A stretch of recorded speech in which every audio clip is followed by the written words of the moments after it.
seas off Okinawa, Japan's most southerly island group, are tropical, and being so, they are rich with a wonderful variety of life forms. Warm seas like these are quite different from cold ones, for cold waters produce huge volumes of fish of just a few species. Think of the North Atlantic's world-famous Grand Banks. While warm waters, instead of producing billions of tons of, say, cod or halibut, contain thousands upon thousands of different species. Here, the most striking feature of underwater life is the diversity of life forms. Here may be found, for example, the creature that looks more like a special effect in a Hollywood movie than you'll ever see in a Hollywood movie. The creature is a cuttlefish.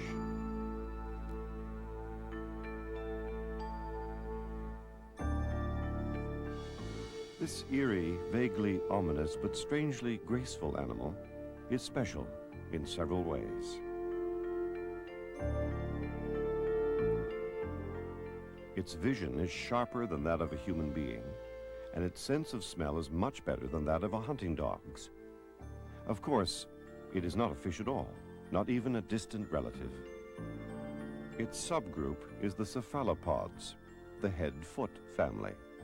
Its head and its foot are all one, and it's to that multi-purpose organ that the arms, or tentacles, are attached.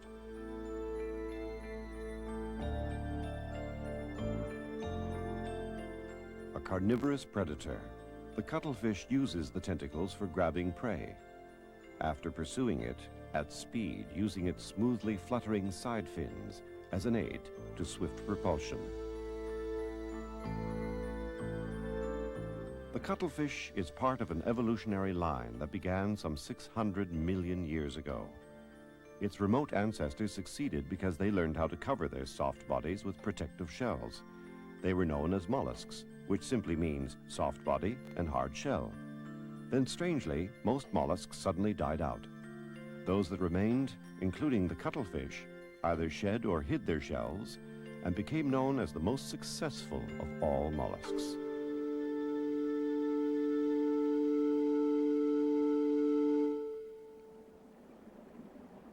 One of the cuttlefish's most notable survival skills is its ability to change color in waves as it moves across the seabed.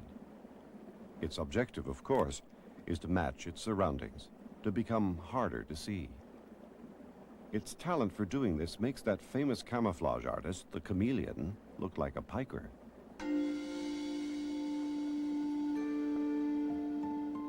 The cuttlefish is also an accomplished speedster.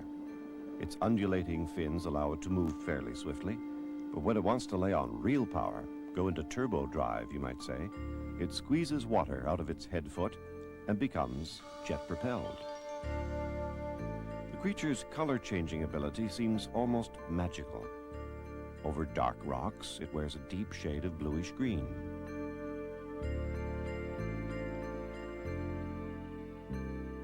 Floating over white sand, it becomes ghostly pale.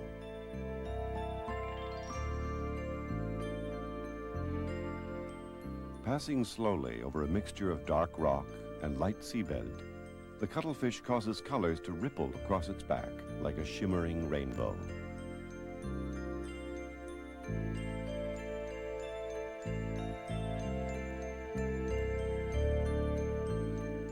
But its sharp eyes, its speed, and its cleverness at camouflage are all more or less passive skills.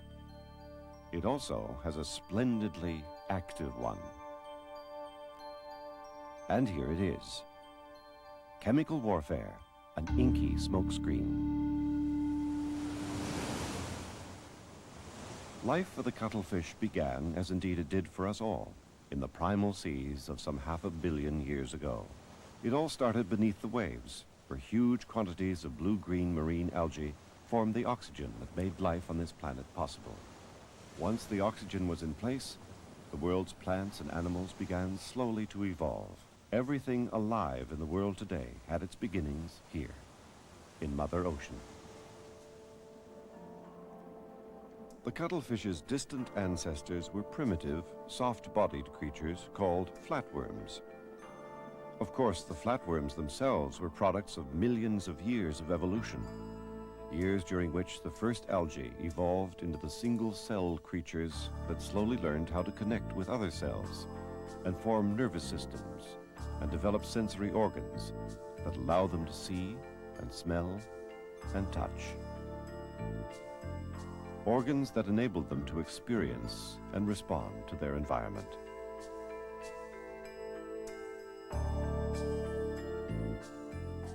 It was after these fairly significant advances that the flatworm did something really important. He gave rise to a line of descendants called mollusks. And the mollusks evolved a subgroup called ammonites. Some were as big as truck wheels, according to the fossils that still turn up everywhere. And they became the preeminent life form on Earth. This was the great age of the ammonites.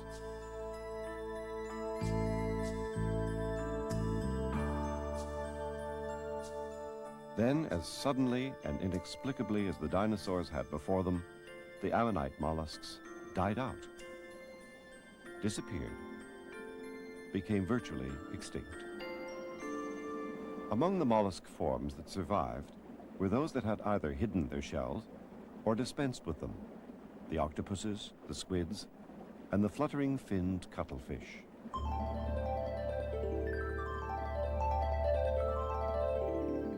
Their relatives, the squids, have elongated, slender bodies.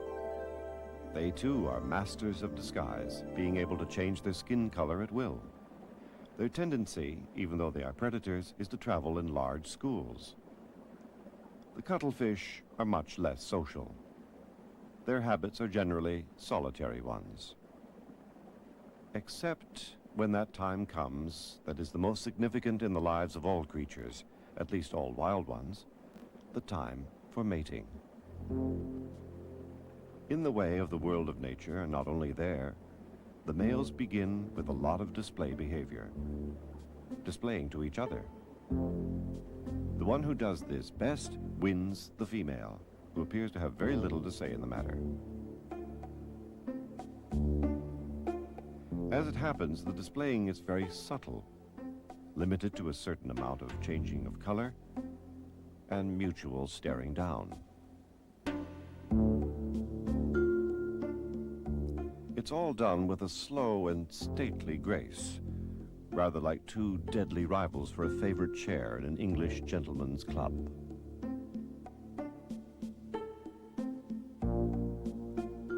The female cuttlefish, the object of the quiet but impassioned struggle, awaits the outcome patiently, perhaps even primly. Her agitation betrayed only by a slight nervous fluttering of a ventral fin.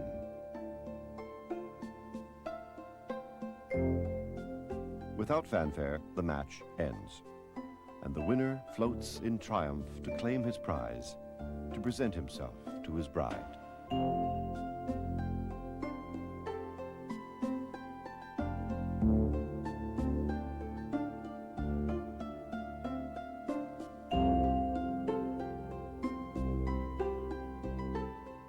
This is a moment of high drama for the cuttlefish, and of extreme frustration for the observing biologist. Cuttlefish, for all their fierce appearance, are extremely shy. All attempts to photograph their actual moment of coupling failed. It did, however, take place, and when it did, beyond the range of the prying camera, it was an engaging performance. The two partners faced each other and extended their many arms until they were entwined like the fingers of praying hands.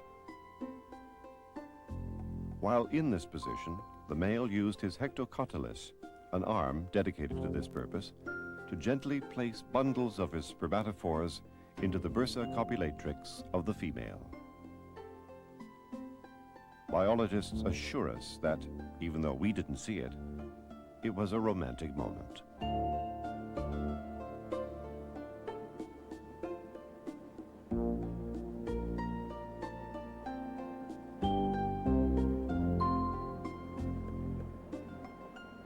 female retires to a tranquil place where, before delivering her precious burden of eggs, she will rest quietly for several hours.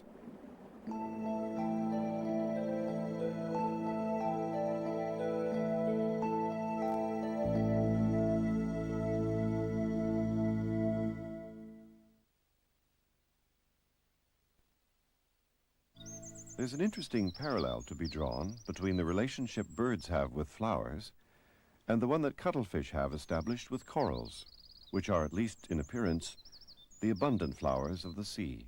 Hummingbirds, for example, hurry from blossom to blossom, dipping their long tongues deep down within the petals.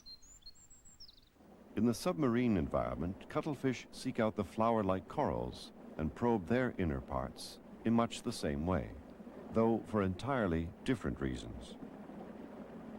What the cuttlefish is doing among the dense branches of coral is spawning. Working with careful deliberation, the female cuttlefish is planting her newly delivered eggs in clusters deep within the coral.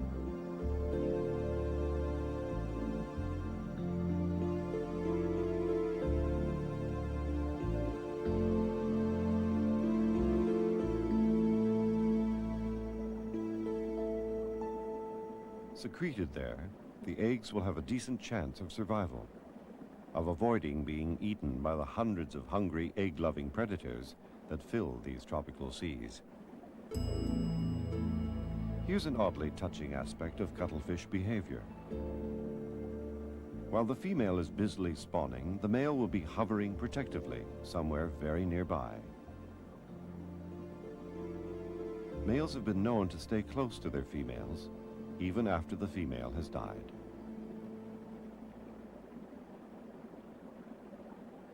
The process of spawning is delicate and complex. Eggs, one at a time, are wafted out of a funnel-shaped opening in the female's head foot. Two arms, or tentacles, are held together, and the eggs are transferred downward along them. Along the way, they pass through the bursa copulatrix, the tiny sac where the male has deposited his sperm. They also become coated with a glandular secretion that makes them sticky. Then, fertilized and adhesive, the eggs reach the tips of the tentacles and are carefully fastened to the designated spot.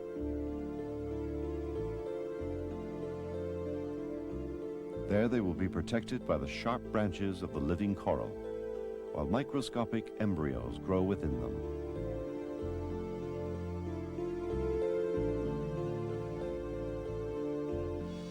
Compared to the eggs of many other marine creatures, or those of most birds, the cuttlefish egg leaves a lot of room for the yolk. This allows the embryo to absorb a great deal of protein and build considerable strength before venturing into the big, cold world. Though not much bigger than a pinhead, the embryo is alive and kicking. The inexorable power of life force will soon eject it through the membrane, and the tiny animal will be on its own.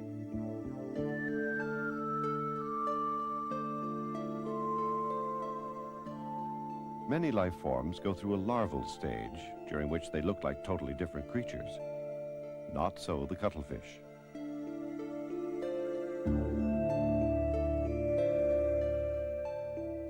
From the moment of hatching, the young cuttlefish is a miniature of its parents.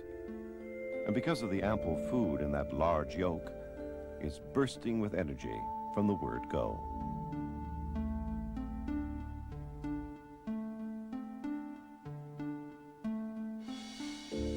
The abandoned egg sac will soon be absorbed by the coral and other animals. Like their immediate relatives, the octopus, the squid, and the pearly nautilus, the cuttlefish has long tentacles armed with suckers and sometimes even hooks. These are highly mobile and can be shot out like frog tongues to capture prey and bring it back to the mouth, which is, of course, in the foot, which is also the head. It looks as though the cuttlefish has 8 arms. Looks deceive. They're hard to spot, but beneath the W-shaped eyes are pouches in which are coiled 2 more arms, and these are the fastest ones, which help make the cuttlefish the terror of the deep. However, even such a well-protected and dangerous character as this has enemies of his own. Neither his camouflage, his speed, nor his ink can prevent him from being a favorite food of such as sharks, rays, and conger eels, not to forget man, for cuttlefish is a good seller in sushi bars. Spiny zebrafish and all, tropical seas are dangerous places.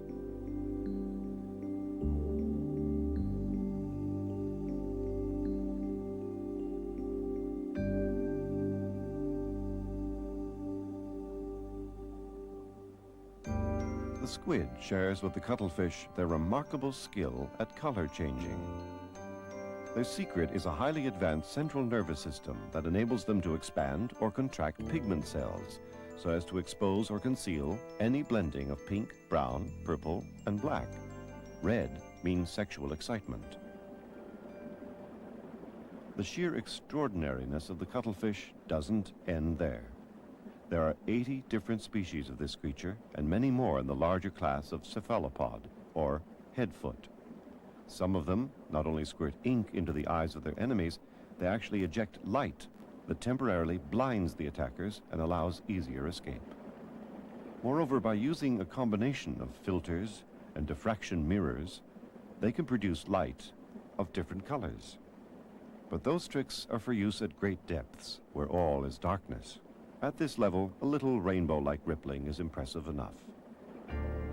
The cuttlefish is, above all, a mollusk, a grouping which includes the likes of clams and scallops and snails, creatures that creep and crawl.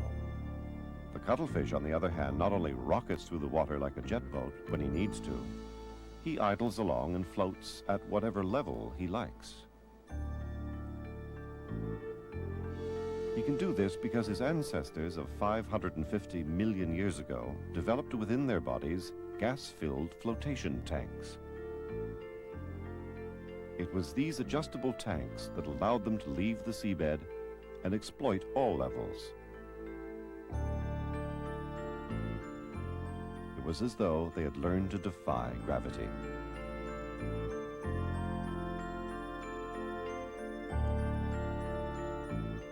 And it was this discovery, the technique of floating, that led that branch of mollusks eventually to become the dominant life form on the planet, the ammonites. They lost this supremacy suddenly when, for no apparent reason, most of them died out.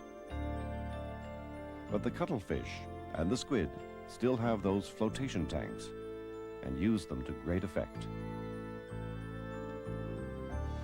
In both cases, the special chambers are the remnants of ancestral shells. They wear them within their bodies and control their levels by creating or ejecting gases from them. It's a very efficient system. This former shell, now flotation chamber, is in fact a highly porous concentration of calcium. It's not only useful to the cuttlefish, it is proven of considerable value to man. Craftsmen use it as a fine whetstone for sharpening delicate instruments. Bird lovers use it to provide calcium for their caged canaries. In fact, cuttlebone may be better known than the cuttlefish themselves. And here's a final surprise about this animal's role in our lives. Not long ago, the ink the cuttlefish squirts in self-defense was widely used by artists because of its soft, attractive color. The color became identified with a certain period, a lifestyle, which even today it evokes. The color is the Latin name for cuttlefish, sepia. For years, most photography was done in sepia tones. When we think of earlier, gentler times, the color sepia comes to mind. And for this we have to thank the cuttlefish, the original sepia. The cuttlefish, its ancestry reaches back to the beginning of life itself. Its forebears once dominated the planet. An exotic creature with remarkable skills and many valuable qualities.